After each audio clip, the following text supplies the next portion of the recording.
नमस्कार दोस्तों। आज हम लोग बात करने वाले हैं हिमालय पर्वत श्रृंखला के बारे में।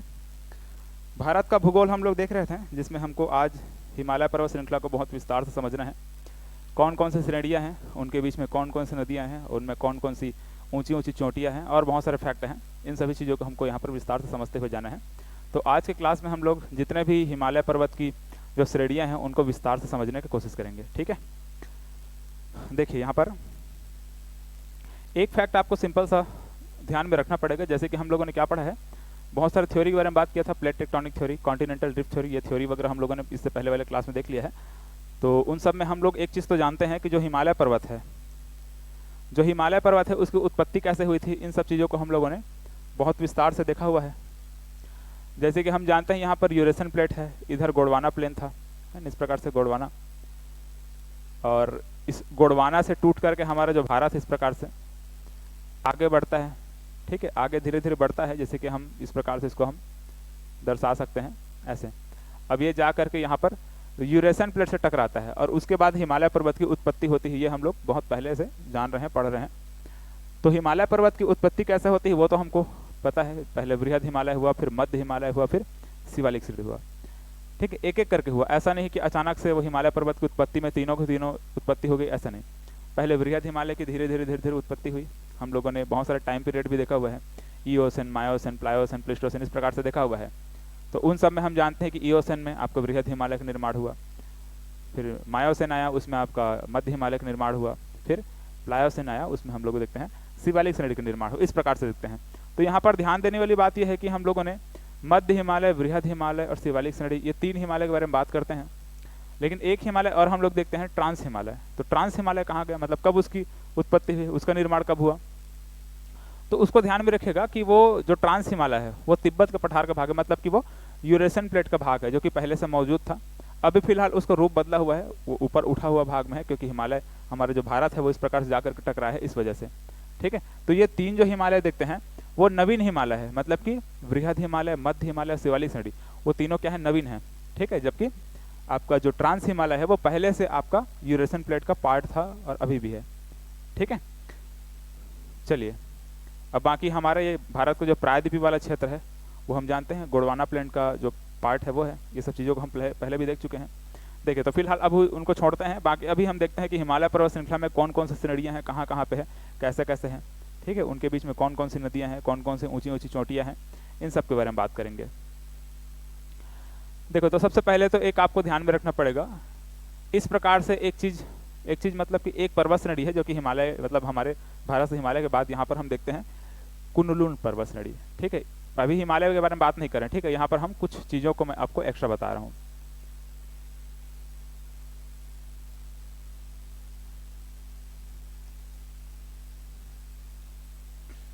इसको हम थोड़ा सा छोटा करके लिखें।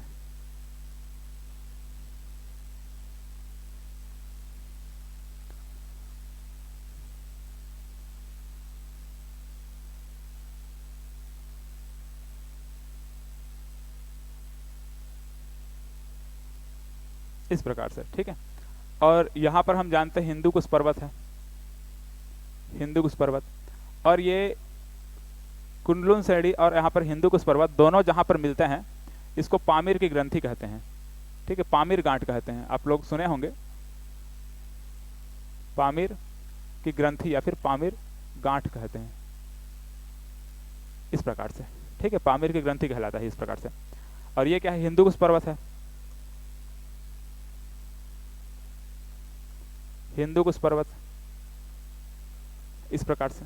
ठीक है, तो ये हो गया सिंपल हमारे लिए एक दो एक्स्ट्रा फैक्ट। अब इसके बाद हमको कहाँ जाना है, सीधा ट्रांस हिमालय में चले जाना है। आप लोग जान रहे होंगे जैसे कि हम हिमालय को चार भागों में बांटते हैं। पहले हम देखते हैं ट्रांस हिमालय को, फिर यहाँ पर बृहद हिमालय को, फिर फिर मध्य हिमालय को। ठीक है, ये मध्य हिमालय को, फिर क्या, शिवालिक श्रेणी को, इस प्रकार से। ठीक है, चार भाग में हम इस प्रकार से हिमालय को बांट दे रहे हैं। पहले ट्रांस हिमालय है, फिर बृहद हिमालय है, ठीक है, बृहद हिमालय, फिर मध्य हिमालय है, और फिर आपका शिवालिक श्रेणी है। इस प्रकार से चार भागों में बांट रहे हैं। तो हमको सबसे पहले पढ़ना है हमारा ट्रांस हिमालय। ये जो ट्रांस हिमालय है, ट्रांस हिमालय को हम पढ़ने वाले हैं। तो ट्रांस हिमालय आपका सिर्फ एक ही श्रेणी नहीं है, ट्रांस हिमालय के अंतर्गत भी आपके चार चार श्रेणियाँ शामिल हैं। अब उन्हीं चार श्रेणियाँ हमारे लिए इंपॉर्टेंट है। उन चार श्रेणियों में क्या क्या स्थित हैं, कौन कौन से ग्लेशियर है और जो भी इंपॉर्टेंट फैक्टर है उसको हमको देखना पड़ेगा। ठीक है, तो उन सभी श्रेणियों को देखने से पहले देखिए, अब ये जो ट्रांस हिमालय मैं बोल रहा हूँ, इस वाले पार्ट में आपको ट्रांस हिमालय देखने को मिलता है। तो इस ट्रांस हिमालय में सबसे पहला जो श्रेणी हमको देखने को मिलता है ये है काराकोरम श्रेणी। ठीक है, इस प्रकार से, ठीक है, इस प्रकार से यहाँ पर बना है आपको, ये क्या है, काराकोरम श्रेणी।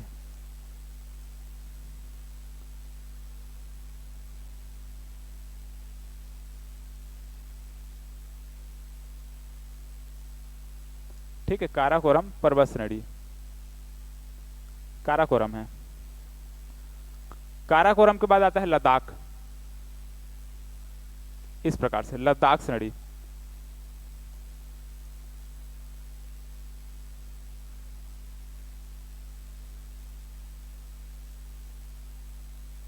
ठीक है, लद्दाख पर्वत श्रेणी। ये सभी अभी जो मैं लिख रहा हूं यहां पर, ये आपका ट्रांस हिमालय का पार्ट है ना, याद रखिएगा। ठीक है, लद्दाख श्रेणी हो गया। इसके बाद आता है जास्कर। ठीक है, कुछ इस प्रकार से जास्कर है।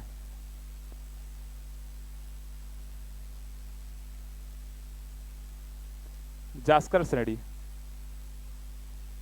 ऐसे, और फिर आता है आपका वृहद हिमालय। ठीक है, वृहद हिमालय को हमको फिलहाल तो पूरा वहां तक लेकर जाना पड़ेगा, तो हमको कुछ ऐसे बनाना है।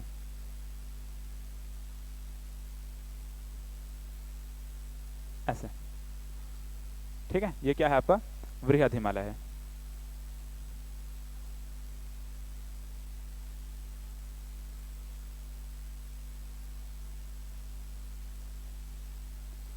वृहद हिमालय। ठीक है, और वृहद हिमालय के फिर नीचे में हम क्या देखते हैं, वृहद हिमालय के नीचे में हम देखते हैं मध्य हिमालय और फिर शिवालिक श्रेणी। ठीक है, तो जो मध्य हिमालय है, इस प्रकार से जब मध्य हिमालय हम बनाते हैं तो इसको हम अलग अलग भाग में और बांट देते हैं। जैसे कि ये मध्य हिमालय हम बनाए, मध्य हिमालय में पहले पीर पंजाल श्रेणी है, उसके बाद आपका धौलाधार श्रेणी है, इसके बाद एक और श्रेणी इसमें नाग टिब्बा बोलते हैं इसको। ठीक है, नाग टिब्बा, और एक और श्रेणी फिर इस प्रकार से हम देखते हैं महाभारत श्रेणी। मतलब कि सबसे कटी छटी जो श्रृंखला है, पर्वत श्रृंखला हिमालय की, वो आपका मध्य हिमालय के अंतर्गत ही आती है। ठीक है, मध्य हिमालय क्या है आपका सबसे कटी छटी पर्वत श्रृंखला हम इसको कहते हैं। ठीक है, अलग अलग भाग में टूटा हुआ है। और फिर लास्ट में आपका, अच्छा बेहतर होगा इन तीनों को अगर मैं अलग अलग रंग में लिखूं तो ज्यादा अच्छा दिखेगा। ठीक है, आपको भी समझने में सहूलियत होगा। चलो मैं थोड़ा इसका कलर चेंज कर देता हूं।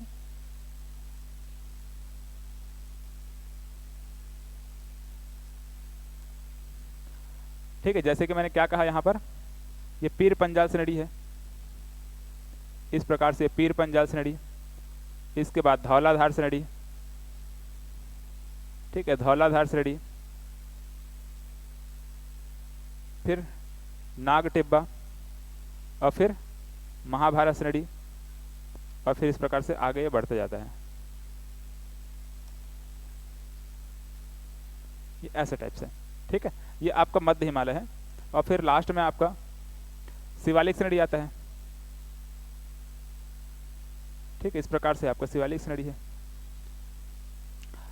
देखिए, तो ये हिमालय का हम लोगों ने जितने भी जो श्रेणियां हैं उसको यहाँ पर लिख लिया। ठीक है, ये आपका वृहद हिमालय हम लोगों ने लिखा है, यहाँ पर हम लोगों ने शिवालिक श्रेणी लिखा हुआ है नीचे में, इसका भी नाम लिख लेते हैं। ठीक है, ये क्या है आपका पीर पंजाल है।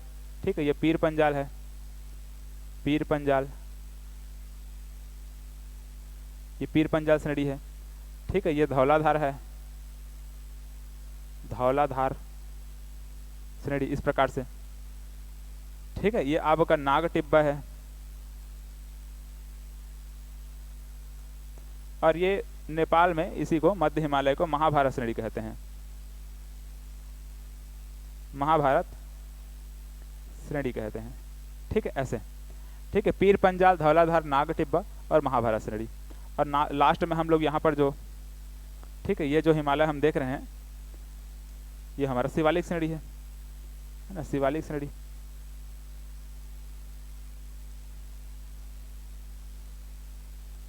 शिवालिक श्रेणी है ये,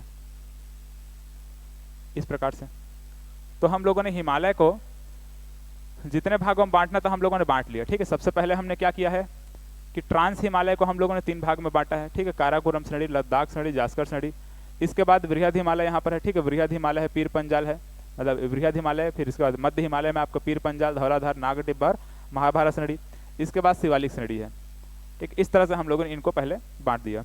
अब देखिए इसमें ध्यान देने वाली बात क्या है, या फिर आप चाहे तो नोट करना भी चाहे तो नोट कर सकते हैं। जैसे कि जो हिमालय पर्वत है, इनकी अगर पश्चिम साइड अगर हम देखें, पश्चिम में अगर देखें तो इसकी चौड़ाई क्या है, ज़्यादा है। और वही चीज़ आपका अगर हम पूर्व साइड चले जाएं तो उसकी चौड़ाई क्या हो जाती है, कम हो जाती है, ठीक है। यहाँ पर आपको ज़्यादा चौड़ा दिखाई दे रहा होगा इस प्रकार से। और इसी को अगर हम पूर्व में चले जाएं तो इसकी चौड़ाई धीरे धीरे घट जाती है, लेकिन इसकी ऊंचाई बढ़ जाती है। जैसे कि हम जितना भी बड़े बड़े ऊंची ऊंची चोटियों के बारे में बात करेंगे तो आपका यहाँ पर हमको देखने को मिलता है, जैसे कि माउंट एवरेस्ट हो गया, मकालू हो गया, कंचनजंगा हो गया, ये जितने भी ऊंची ऊंची चोटियाँ हैं सब आपको यहाँ पर देखने को मिलता है, ठीक, इस वाले भाग में आपको देखने को मिलता है। मतलब हम ये कह सकते हैं कि इसका पश्चिम साइड अगर हम बात करें तो पश्चिम में हिमालय पर्वत की जो चौड़ाई है वो बड़ी होती है, पूर्व में चौड़ाई कम हो जाती है और पूर्व में ऊंचाई बढ़ जाती है, ऐसे, ठीक है। चलो, तो एक चीज़ तो हम लोगों ने यहाँ पर बहुत अच्छे समझ लिया कि हाँ कितने प्रकार के हिमालय पर्वत को बांटा गया है। अब इसमें थोड़ा सा कुछ फैक्ट और आपको मैं लिखवा दूँ। जैसे कि हम लोगों ने ट्रांस हिमालय समझा है, ठीक है, ये ट्रांस हिमालय समझ लिया। इसके बाद मैं बोला कि एक वृहद हिमालय है, ठीक है, वृहद हिमालय है इस प्रकार से। फिर मैं बोला कि आपको एक मध्य हिमालय है, मध्य हिमालय है। और फिर इसके बाद क्या है, यहाँ पर शिवालिक श्रेणी है,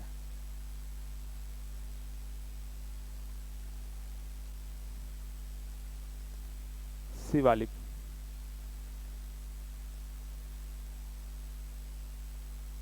ठीक है, ऐसे, ठीक है। तो ये 3 प्रकार से हम लोगों ने यहाँ पर इसको और एक 4 करके इस प्रकार से 4 पर्वत श्रेणी को हम लोगों ने बांटा है। अब इसमें ध्यान देने वाली बात क्या है, ध्यान देने वाली बात यह है कि जैसे कि इनको अलग अलग करने वाली जो रेखाएं हैं उसको हमको ध्यान देना पड़ेगा। जैसे कि अगर मैं बोलूं कि जो वृहद हिमालय को ट्रांस हिमालय से अलग करने वाली, या फिर इस वृहद हिमालय को तिब्बत के पठार से अलग करने वाली कौन सी रेखा है या फिर कौन सा जोन है, तो वहां पर आपको याद रखना पड़ेगा इंडस। देखो यहाँ पर याद रखना पड़ेगा आपको ITSZ, ठीक है, इंडस सांगपो सचर जोन, ठीक है। इसको क्या कहते हैं, इंडस सांगपो सचर जोन कहते हैं, ठीक है। सांगपो मतलब कि टी यहाँ लिखा हुआ है ना, टी साइलेंट रहता है, इसलिए हम क्या बोलते हैं, सांगपो बोलते हैं। इंडस मतलब कि हम जानते हैं सिंधु नदी, टी से यहाँ पर सांगपो है, ठीक है, टी और सांगपो यहाँ लिखा था, ट सांगपो ऐसा टाइप का, ठीक है। इसको हम कैसे लिखेंगे, इंडस सांगपो सचर जोन, ऐसे, ठीक है। ITSZ को इंडस सांगपो सचर जोन लिखेंगे। तो यहाँ ट्रांस हिमालय को वृहद हिमालय से अलग करने वाली यहाँ पर इंडस सांगपो सचर जोन। इसके बाद आता है मेन सेंट्रल थ्रस्ट आता है,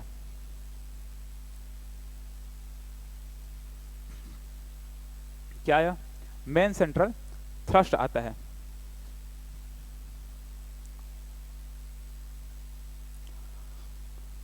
ठीक है, मेन सेंट्रल थ्रस्ट आता है। इसके बाद आता है आपका मेन बाउंड्री फॉल्ट आता है। फिर इसके बाद आता है HFF, हिमालयन फ्रंटल फॉल्ट, मतलब कि शिवालिक श्रेणी को इधर जो गंगा का मैदान है उसके बीच में अगर हम बाउंड्री देखें, मतलब शिवालिक श्रेणी और इधर गंगा का मैदान, उसके बीच में अगर बाउंड्री की बात करें तो यहाँ पर आपका क्या आएगा, HFF आएगा, ठीक है, हिमालयन फ्रंटल फॉल्ट। और ये बीच वाला क्या है, MBF है, मतलब कि मेन बाउंड्री फॉल्ट, ठीक है। यहाँ पर MCT का मतलब क्या है, main central thrust, main central thrust, ठीक है।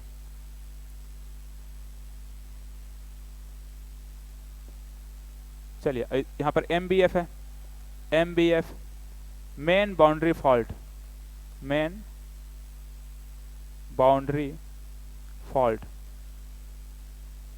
ये ऐसे मेन बाउंड्री फॉल्ट। और यहाँ पर HFF है, मतलब कि हिमालयन फ्रंटल फॉल्ट,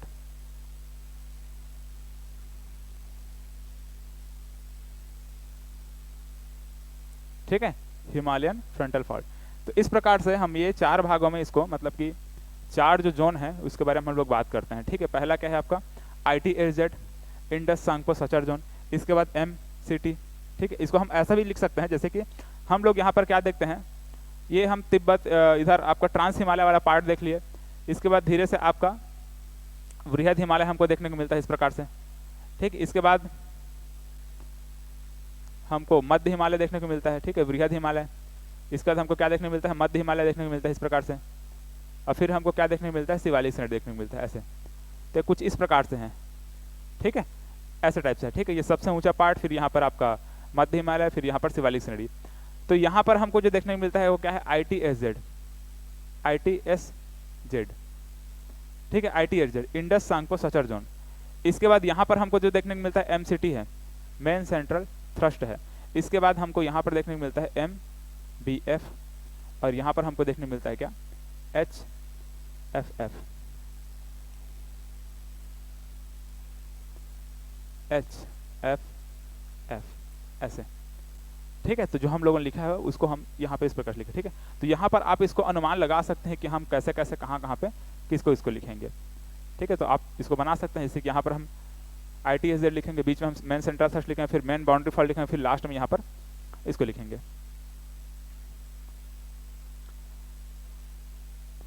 चलिए, तो यहाँ तक हम लोगों ने इसको समझा। अब देखो, जो श्रेणियों को हम लोगों ने यहाँ पर लिखा हुआ है, काराकोरम श्रेणी, लद्दाख श्रेणी, जास्कर श्रेणी, इन श्रेणी को हमको समझना है। मतलब कि सबसे पहले हमको क्या समझना है कि ट्रांस हिमालय को हमको पढ़ना है। ये जो ट्रांस हिमालय यहाँ पर हम देख रहे हैं, इन ट्रांस हिमालय के बारे में हमको विस्तार से समझना है। अच्छा, यहाँ पर देखो एक श्रेणी और आपको याद रखना पड़ेगा। कौन श्रेणी याद रखना पड़ेगा, हम लोगों ने यहाँ पर काराकोरम देख लिया, लद्दाख देख लिया, जास्कर देख लिया, लेकिन एक श्रेणी यहाँ पर और आपको देखने को मिलेगा, ठीक है, जिसको हम क्या कहते हैं, कैलाश श्रेणी, है ना, इस प्रकार से कैलाश श्रेणी है ये।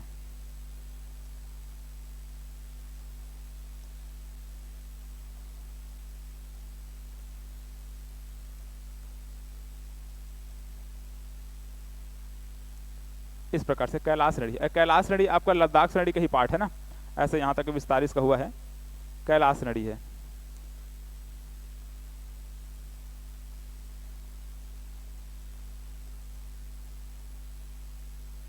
कैलाश पर्वत भी बोलते हैं इसको, ठीक है। कैलाश पर्वत में देखने वाले हैं बहुत सारे हम, जैसे कि कैलाश पर्वत में यहाँ पर मानसरोवर झील देखने वाले हैं, ठीक है। मानसरोवर झील से हम देखेंगे, यहाँ पर मानसरोवर के झील के ही आसपास हम देखने वाले सिंधु नदी का उद्गम होता है ना, सिंधु नदी का उद्गम होता है, सतलज नदी का उद्गम होता है, ब्रह्मपुत्र नदी का उद्गम होता है। तो 2-3 नदियां हैं जिसका उद्गम ये कैलाश श्रेणी के जो पास में जो मानसरोवर झील है उसी के आसपास वाले क्षेत्र से इन नदियों का उद्गम होता है, ठीक है। इसको विस्तार से हम लोग यहाँ समझने वाले हैं। तो हम लोगों ने ट्रांस हिमालय के अंतर्गत इन सब चीज़ों को देखा, कौन कौन सा, काराकोरम श्रेणी है, लद्दाख श्रेणी है, और जास्कर श्रेणी है, और कैलाश श्रेणी है। ये 4 श्रेणी है जिसको हम लोगों ने ट्रांस हिमालय के अंतर्गत हम समझते हैं। अब इसको हमको विस्तार से समझते हुए जाना है, ठीक है, इसको हमको विस्तार से समझते हुए जाना है। तो सबसे पहले हम बात करेंगे काराकोरम श्रेणी के बारे में, ठीक है। काराकोरम श्रेणी को हमको विस्तार से देखना है कि हाँ इसमें क्या क्या चीज़ें हैं, क्या क्या होता है, ये सबको देखना है। तो एक तो मैं यहाँ पर बात करूँगा, जैसे कि मैं सिंधु नदी के बारे में बात किया, ठीक है, सिंधु नदी है। अब सिंधु नदी के उद्गम स्थल में क्या बोल दिया कि यहाँ पर जो कैलाश पर्वत है, ठीक है, कैलाश श्रेणी है, ये कैलाश श्रेणी से इस प्रकार से कहीं ना कहीं वो सिंधु नदी का उद्गम होता है, और ये प्रवाहित होती है किसके इसमें, ये जास्कर और लद्दाख, ठीक है, ये क्या है, ये लद्दाख है, और ये क्या है, जास्कर श्रेणी है। तो लद्दाख श्रेणी और जास्कर श्रेणी के बीचों बीच में इस प्रकार से सिंधु नदी प्रवाहित होती है, ठीक है। हम लोगों ने इसको पढ़ा भी है और आगे और बहुत बार देखने वाले हैं, ठीक है। तो सिंधु नदी इस प्रकार से प्रवाहित होते होते इस प्रकार से आगे बढ़ती है, ये ऐसे टाइप से ये आगे बढ़ती है, ठीक है। ये चीज़ हम लोगों ने समझा। अब यहाँ पर एक चीज़ और हम लोगों ने क्या समझा कि ये जो सिंधु नदी है, ठीक है, ये सिंधु नदी आपका इस वाले पॉइंट पर, किस वाले पॉइंट पर, इस वाले पॉइंट पर, देखो यहाँ पर इस वाले पॉइंट पर लद्दाख श्रेणी को काट रही है, ठीक है। लद्दाख श्रेणी ये है, इस लद्दाख श्रेणी को इस वाले पॉइंट पर सिंधु नदी काटते हुए जा रही है, ठीक है। सिंधु नदी का उद्गम स्थल क्या है वो तो हम लोग देखने वाले हैं, ठीक है। चाहे तो अभी आप नोट कर सकते हैं कि कैलाश पर्वत के मानसरोवर झील के पास स्थित भोकरचू, ठीक है, भोकरचू जगह है, तो भोकरचू से इसका उद्गम होता है, किसका, सिंधु नदी का उद्गम होता है, ठीक है। तो भोकरचू, मानसरोवर, कैलाश पर्वत, इस प्रकार से आप तीनों को लिख सकते हैं, भोकरचू, मानसरोवर और कैलाश पर्वत, जहाँ से सिंधु नदी का उद्गम होता है। अब उद्गम होने के बाद इस प्रकार से भारत में प्रवेश करती हैं। प्रवेश करने के बाद जो लद्दाख श्रेणी है, ठीक है, देखो लद्दाख श्रेणी और जास्कर श्रेणी के बीचों बीच में प्रवाहित होती है, इस प्रकार से प्रवाहित होती हैं, और आगे जाकर के लद्दाख श्रेणी को यहाँ पर एक जगह है बुंजी, ठीक है, बुंजी नाम का एक जगह है, वहाँ पर लद्दाख श्रेणी को काटती है और काट करके वहां पर एक गॉर्ज का निर्माण करती है। ठीक है, गॉर्ज का निर्माण करती है। ठीक है, गॉर्ज क्या होता है मैं आपको समझा रहा हूँ। गॉर्ज क्या होता है, जैसे कि हम यहाँ पर ऐसे समझ सकते हैं, ये पर्वत श्रेणी है, इस प्रकार से ये पर्वत श्रेणी है। इस पर्वत श्रेणी को मान चलो बीच से अगर कोई नदी काट देती है, ठीक है, ऐसे काटती है और काट करके यहाँ से प्रवाहित होती है। ठीक है, मतलब नदी कैसे प्रवाहित होगी, ऐसे प्रवाहित होगी। बीच से वो नदी ऐसे क्या की, पर्वत श्रृंखला काट दी, ऐसे गड्ढा बन गया। तो अगर पर्वत श्रृंखला ऐसे लंबा है और बीचों बीच अगर वहां पर नदी उसको काट देती है और काट करके गहरा खाई बना देती है, गहरा खाई, ठीक है, जहां से वो नदी प्रवाहित होती है, उसी को हम गॉर्ज कहते हैं। ठीक है, तो ये हम क्या देखते हैं, गॉर्ज। ठीक है, बुंजी नामक जगह पर, ठीक है, जगह का नाम क्या है, बुंजी है। ठीक है, यहाँ पर बुंजी, इसको बुंजी गॉर्ज बोलते हैं, इसीलिए क्या बोल देते हैं, बुंजी गॉर्ज।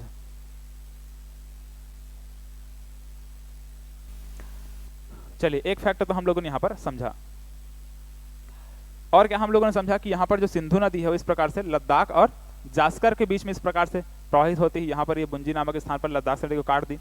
अब और क्या फैक्ट है, और क्या है कि इसकी सहायक नदी है कुछ कुछ। ठीक, किसकी सहायक नदी, सिंधु नदी की कुछ सहायक नदी है।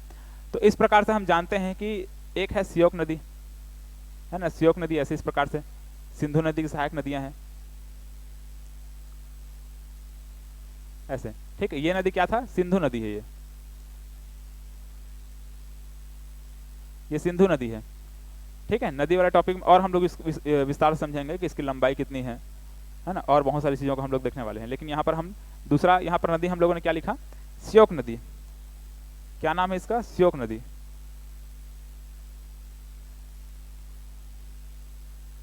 ठीक है, ये श्योक नदी है ऐसे। ठीक है, और ये क्या था, सिंधु नदी था। श्योक नदी है। अब श्योक नदी की भी एक सहायक नदी है। ठीक है, श्योक नदी की भी एक क्या है, सहायक नदी, इस प्रकार से, इस प्रकार से। ठीक है, इस नदी का नाम क्या है, इस नदी का नाम है नुब्रा। क्या है, नुब्रा, नुब्रा नदी। हो सकता है छोटा दिख रहा होगा तो आप लोग अपने से लिख लीजिएगा। ठीक है, ना मैं छोटू को मानता, नुब्रा, नुब्रा। ठीक है, नुब्रा नदी श्योक नदी की सहायक नदी है। और श्योक नदी आकर के किससे मिल जाती है, सिंधु नदी से मिल जाती है। ठीक है, तो यहाँ पर हम लोग सिंधु का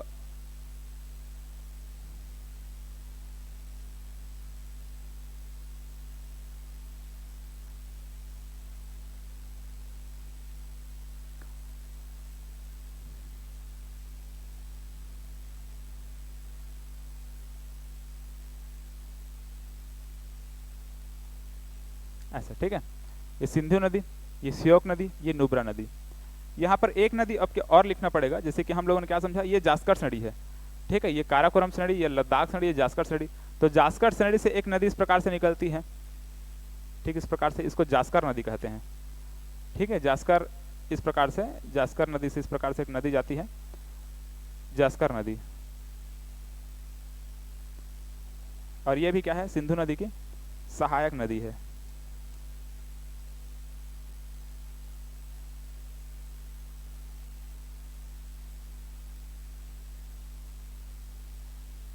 जास्कर नदी।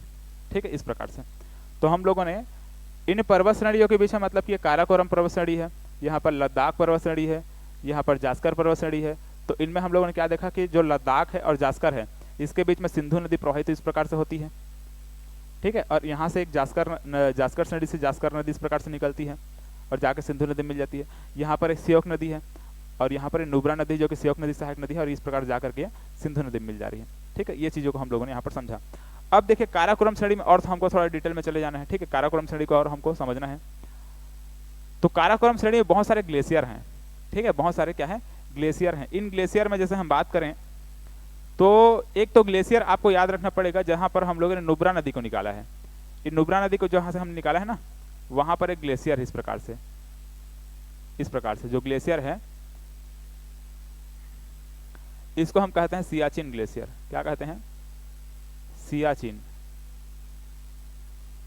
ठीक है, सियाचिन ग्लेशियर इसको कहते हैं।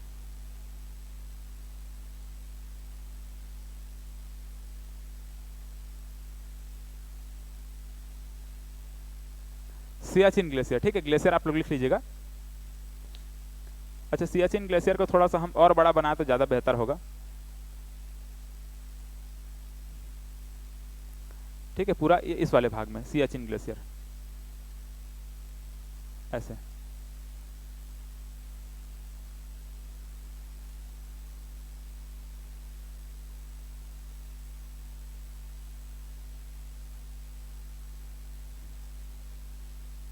ठीक है, इसी प्रकार से यहाँ पर एक छोटा सा ग्लेशियर है, इसको रीमो बोलते हैं, रीमो ग्लेशियर है। इसके अलावा इधर अगर हम और बात करें ग्लेशियर के बारे में, तो एक हमको देखने को मिलता है हिस्पर ग्लेशियर, हिस्पर। ठीक है, लेकिन इनका थोड़ा सा हमको साइज को छोटा बनाना पड़ेगा। ठीक है, क्योंकि सबसे बड़ा यहाँ पर हम सियाचिन बना दिए हैं, सियाचिन ग्लेशियर सबसे बड़ा है। ठीक है, तो एक हम लोगों ने यहाँ पर क्या समझा, हिस्पर, हिस्पर। इसके बाद है यहाँ पर बियाफो, क्या है, बियाफो।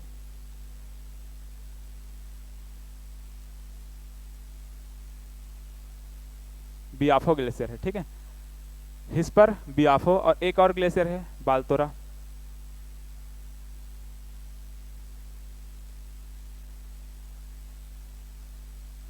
बाल्तोरा ग्लेशियर।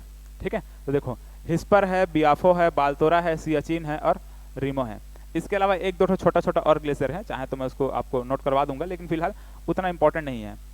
हिस्पर, बियाफो, बाल्तोरा, सियाचिन, तो ये इंपॉर्टेंट ग्लेशियर है। और यहाँ पर जो नुब्रा नदी है ना, नुब्रा नदी आपको यही सियाचिन ग्लेशियर से प्रवाहित, मतलब सियाचिन ग्लेशियर के सियाचिन ग्लेशियर से इस प्रकार से निकलती है।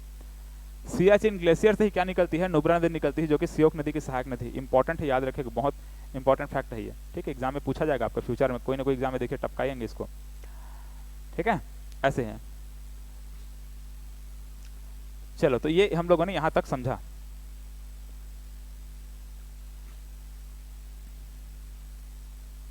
अच्छा, यहां पर एक और यहां पर फैक्ट है, जैसे कि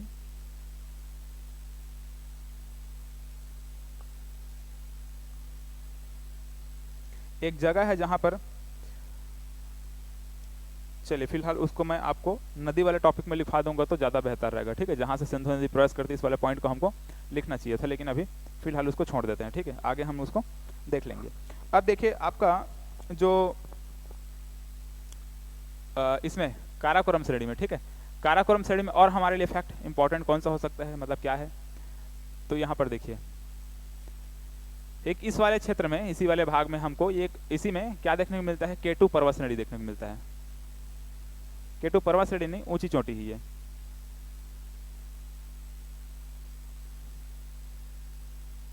मतलब कि काराकोरम श्रेणी का सबसे ऊंची चोटी अगर बात किया जाए तो क्या है, ये केटू है। केटू, इसको गाडविन ऑस्टिन भी कहते हैं।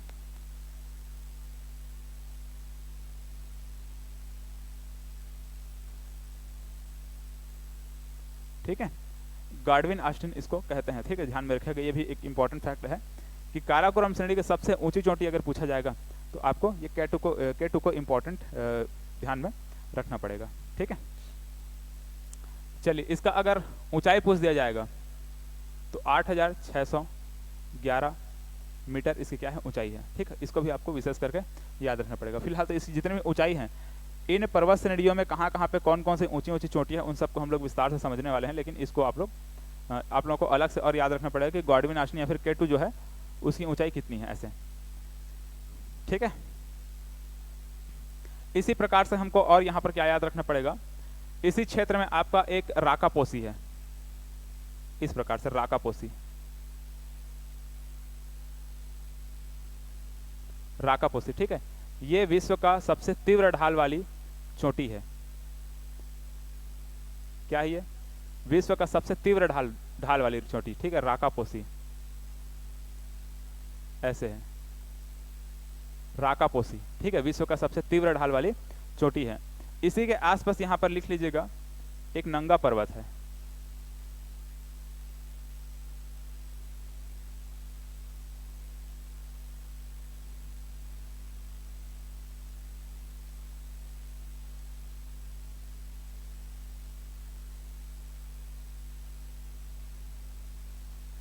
ठीक है, और ये भारत नहीं, मतलब यहाँ पर जो हिमालय पर्वत हम लोग देख रहे हैं ना, इस हिमालय पर्वत की सबसे पश्चिमी चोटी अगर पूछा जाएगा तो यही नंगा पर्वत है। ठीक है, हिमालय पर्वत की सबसे पश्चिमी चोटी अगर पूछा जाएगा तो क्या है आपका, नंगा पर्वत है। ठीक है, पश्चिमी।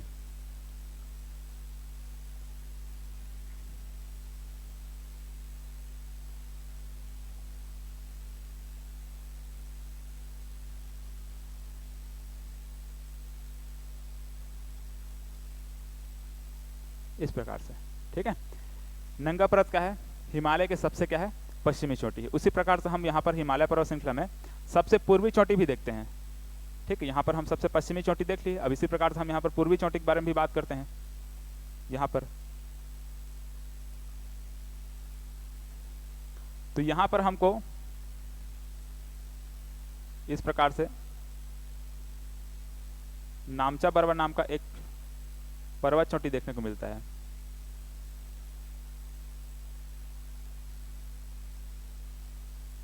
नामचा बरवा।